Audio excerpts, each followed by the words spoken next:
Bom dia a todos. Hoje a gente vai dar prosseguimento da nossa aula, que será sobre a apostila 7, que ainda não é sobre aquela tabela. Aquela tabela a gente vai preencher semana que vem, aquela tabela que vale 5 pontos. Acho que só umas 4 pessoas já entregaram essa tabela. Entretanto, essa tabela tem até o prazo do dia 8, né? Dia 8 de dezembro, que é terça-feira que vem.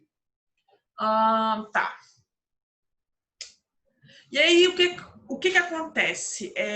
Essa semana a gente vai dar uma paradinha, sabe? A gente vai só revisar o que a gente estudou. Essa semana não vai ter uma apostila nova, vai ser só revisão do que a gente estudou. E na sexta-feira que vem a gente vai ter a aula preenchendo aquela tabela que eu mandei para vocês essa semana. Eu acho que talvez eu vou até estender um pouco o prazo, se demorarem muito, porque essa tabela é importante, ela vale 5 pontos para avaliação de vocês. Então, é importante vocês fazerem ela, tá? Então, tá, vou começar aqui a compartilhar a tela. Tá. Ok. Bem, continuando aquele assunto, né? Variação linguística. Que a primeira aula foi sobre isso. Acho que a aula semana retrasada foi sobre variação linguística e como a língua pode variar em determinados contextos. Então, a gente explicou sobre isso. Tinha até um rapaz, era uma imagem, né, com 2 rapazes. Um estava de terno e gravata na praia e outro estava com a roupa característica, né, do ambiente como o praiano. Então, a gente percebe que nesse tipo de ambiente é necessário que a gente se adeque, né? Não fica bacana a gente usar uma roupa tão formal em um ambiente informal, que é a praia. Isso aí a gente viu semana passada. Hoje a gente vai continuar a variação linguística, né? Como ela é diferente da norma padrão. Por quê? A norma padrão, ela se utiliza de um falante ideal, sem idade, sem geografia ou condição social. É um falante que conhece e sabe usar todas as normas e princípios do sistema linguístico de uma determinada língua.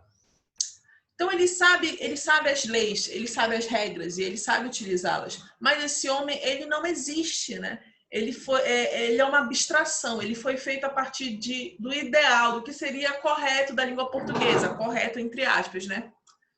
O que a gente pretende alcançar enquanto falantes de língua portuguesa. A gente pretende chegar a um nível muito alto de língua portuguesa, se utilizar de palavras que poucas pessoas conhecem, enfim, todas essas nuances da língua portuguesa. Enquanto isso, a variação linguística, ela estuda a materialização dessa língua, por exemplo, do português.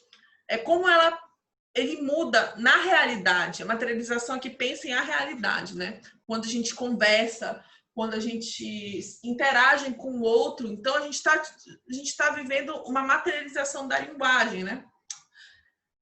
Na realidade linguística e quais fatores são importantes e que afetam, que tem um certo efeito na variação linguística. Então, percebam que a língua portuguesa, né, ela não é homogênea. Ela varia. Ela é totalmente variável. Ela tem esse poder de variação de local, de idade, enfim, de vários tipos de fatores que mudam a linguagem, né? Aqui, vamos lá. É importante ressaltar que nenhuma variação linguística se equivale ou uma é superior à outra. Então, nenhuma é melhor que a outra. O português que a gente fala aqui no norte não é melhor do que o português que se fala no sul do Brasil e assim sucessivamente. E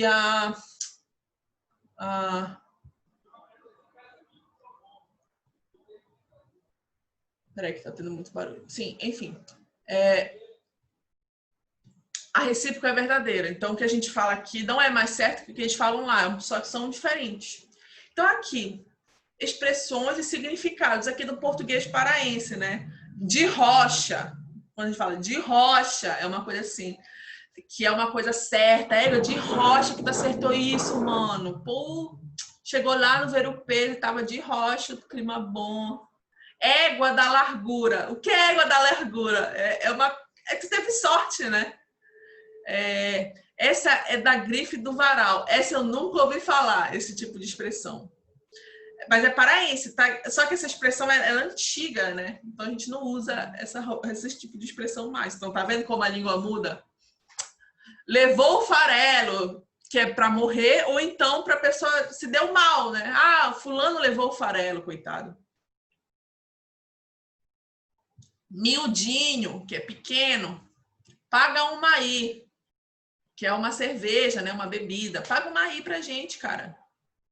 Vigia bem, que é tipo, preste bem atenção, muita atenção.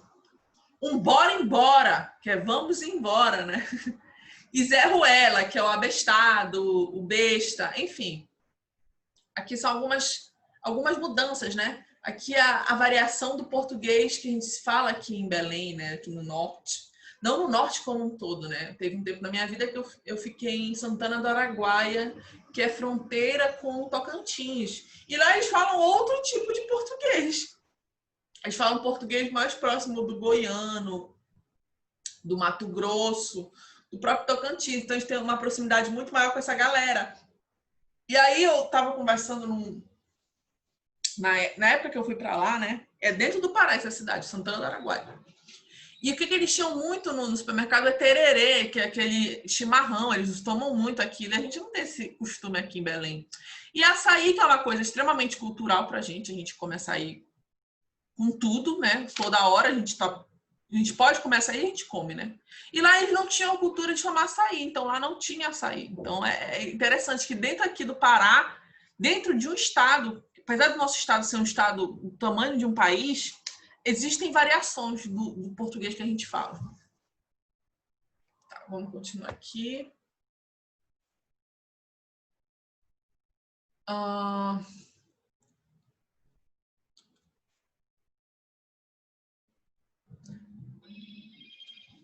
Bem, além desse fator geográfico, né, que é o estado do Pará, a língua sempre está em mudança no tempo. Novas palavras são inseridas em nosso cotidiano. A exemplo disso, temos as palavras que foram inseridas na nossa fala devido à pandemia da Covid-19. Por exemplo, coronavírus, lockdown. Lockdown já é um estrangeirismo, que é uma palavra inglesa, e a gente utiliza ela com o mesmo significado de lá. Então, também tem isso, a língua tem esse poder de inserir, de abarcar novos tipos de palavras que não fazem parte do nosso português. Por exemplo, lockdown, qual foi o outro que teve, que a gente estava usando muito? É a questão das próprias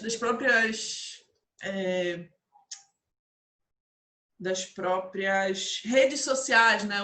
O Instagram, o Facebook, enfim, são várias coisas. O Zoom, o Google Meet, o Google Classroom. Então, tem todas essas formas, né? Todas essas palavras, elas são inseridas no nosso cotidiano e acabam sendo inseridas na língua portuguesa. Ensino remoto, também não é uma palavra, mas é um termo que também a gente está se utilizando bastante. Distanciamento social e EAD, né? Que é ensino à distância. A língua reflete as diferenças socioeconômicas e culturais. Por exemplo, um poeta utiliza de uma linguagem mais formal ou rebuscada. O médico fala com determinados termos da medicina, entre outros fatores e profissões. Formações que também são responsáveis pela variação linguística. Então, quando a gente conhece uma pessoa de outra classe ou que é de uma profissão que a gente não tem muito contato, ela se utiliza de palavras daquele universo dela, que ela foi ensinada, que ela foi formada. E todo esse arcabouço de conhecimento, de palavras, ele vai ser inserido também como um tipo de variedade linguística para aquele determinado público, né? Vamos lá. A escrita na internet. Estudos linguísticos discursivos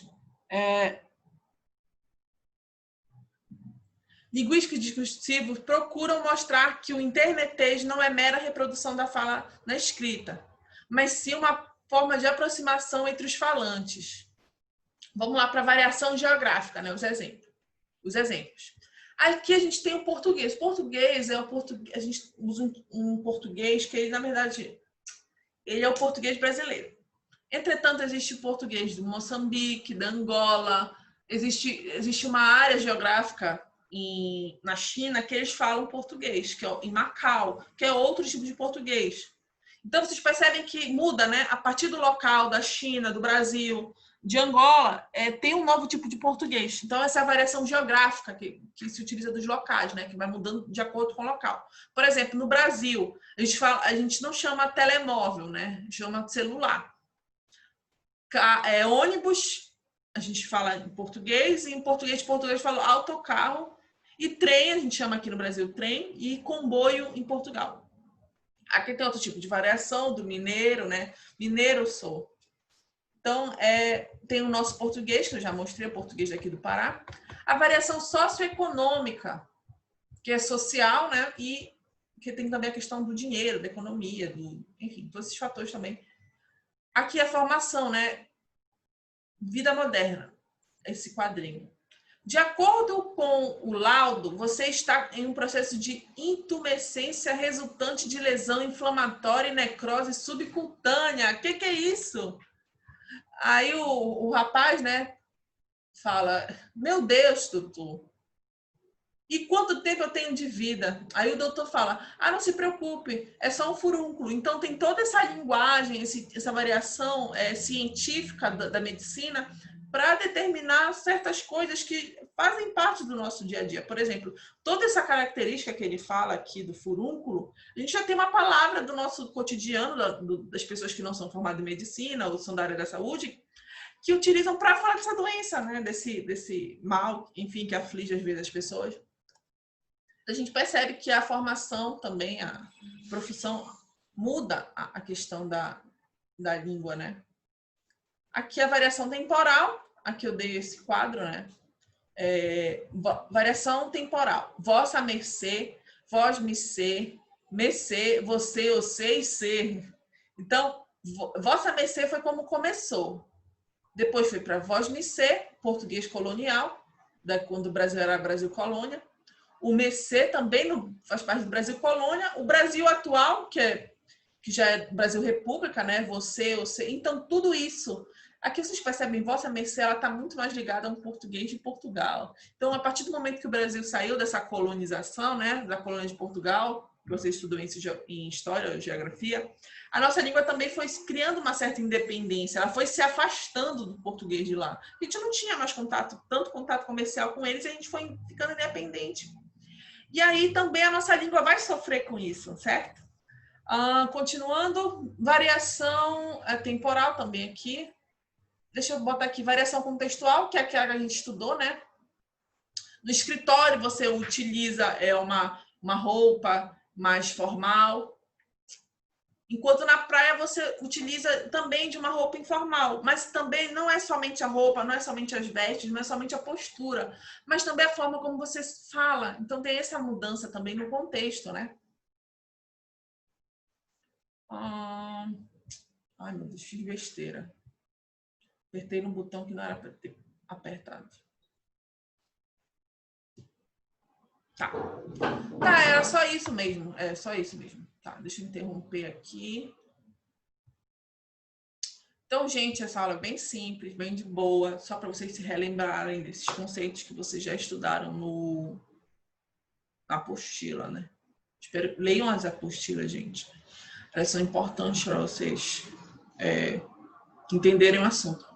Eu estou aqui só para clarificar, né, algumas coisinhas que talvez vocês possam ter dificuldade para entender. Mas vocês são pessoas inteligentes, não tenho nenhum problema com isso. Então, semana que vem, peço para vocês darem uma lida em tudo que eu já dei para vocês. Porque na sexta a gente vai fazer a correção daquela tabela que eu passei essa semana, que é para entregar até o dia 8. E aí a gente vai para um outro tipo de assunto depois. Depois eu vou dizer para vocês qual é o próximo assunto, tá? E é isso, gente. Um bom dia. Essa aula vai para o YouTube daqui a pouco. Vou só salvá-la. E foi uma aula rápida, simples. É um assunto simples, é um assunto legal, né? E, enfim, gente, um abraço e um ótimo final de semana.